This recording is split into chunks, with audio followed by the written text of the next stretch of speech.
থানার সাথে হাতে নিয়ে আসুন। আপনারা যারা গরু ছাগল কিনবেন অবশ্যই ছাড় করে নিয়ে যাবে। গরু ছাগল কেনার আগে কান কাটা, গোস ওই কাটা, ভিডিও চালু না করে ধরে আসলে তখন খোলা এগুলো দেখে কিনবেন এবং পকেট সাবধান রাখবেন।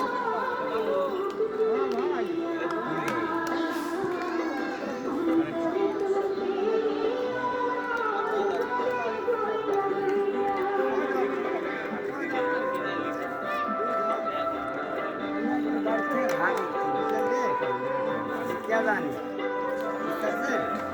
जाबो